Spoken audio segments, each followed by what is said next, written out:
और ये मेवात वो सरजमीन है जहां से रेवोल्यूशन आया है और जो काम यहाँ से शुरू हुआ है पूरे दुनिया में फैला है माशाअल्लाह।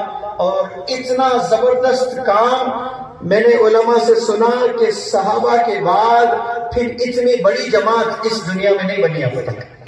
और ये मुकद्दस जमीन मेवात माशाअल्लाह।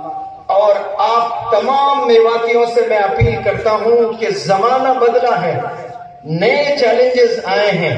इन नए चैलेंजेस को अगर हम नहीं समझते हैं तो आने वाले जमाने में हमारे बहुत से नौजवान बच्चे या तो मुर्तद हो जाएंगे या डिप्रेशन में जाएंगे और उनके सीने में दीन जीरो रहेगा, कुछ नहीं बचेगा। आप खून के आंसुआं बहाते हुए आपकी मौत आ जाएगी। इसीलिए तमाम जिम्मेदारान मेवात के जितने हैं उन सब से मैं अपील करता हूं कि स्कूल्स अपने होने चाहिए, स्कूल्स हमारे होने चाहिए। 2013 में मैं पहली दफा मेवात आया और मुझे बड़े छोटे स्कूल्स नजर आए, वो भी बड़े कच्चे दीवारों के, कोई इंफ्रास्ट्रक्चर नजर नहीं आया, कोई बड़ी बिल्डिंग नजर नहीं आई। लेकिन दूर से एक बहुत बड़ी बिल्डिंग मुझे नजर आई। तबीयत इतनी खुश हुई, पूछा मैंने ये बिल्डिंग किसकी और क्या है, तो किसी ने मुझे बताया कि ये बिल्डिंग स्कूल है सर। मेरी खुशी का कोई ठिकाना नहीं था कि इतनी जबरदस्त इमारत, इतनी मजबूत इमारत, क्या नाम है स्कूल का? तो बताने वालों ने बताया इस स्कूल का नाम है मरियम। तो मेरे खुशी का कोई ठिकाना नहीं, और दुगनी तिगनी हो गई खुशी।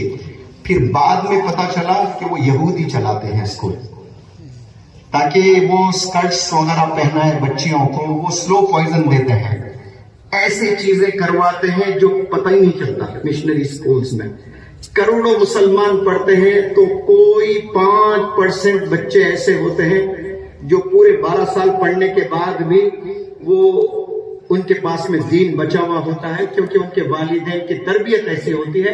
लेकिन 95% दीन से दूर हो जाते हैं।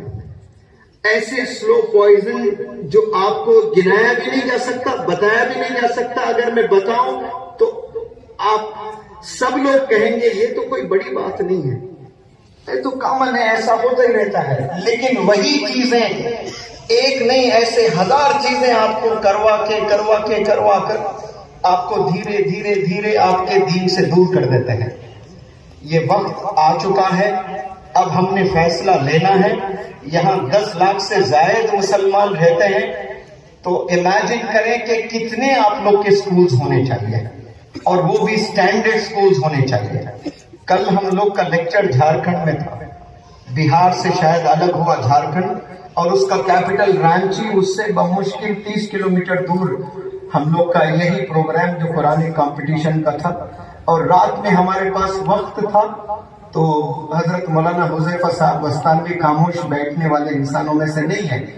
आपने कहा कि रांची के तमाम बिजनेस एंटरप्रेन्योर्स हैं या जिम्मेदारान हैं या जर्नलिस्ट हैं, ऐसे लोगों को इकट्ठा करो। तो एक होटल में कॉन्फ्रेंस रखी गई, और कॉन्फ्रेंस में मेरी भी बात थी, हजरत की भी बात थी, फिर इंटरैक्टिव सेशन भी था। कैपिटल सिटी की बात कर रहा हूं मैं। कैपिटल सिटी में 12th के बाद हायर एजुकेशन के लिए कॉलेजेस जाना होता है। पूरे रांची में मुस्लिम्स का एक भी कॉलेज नहीं है।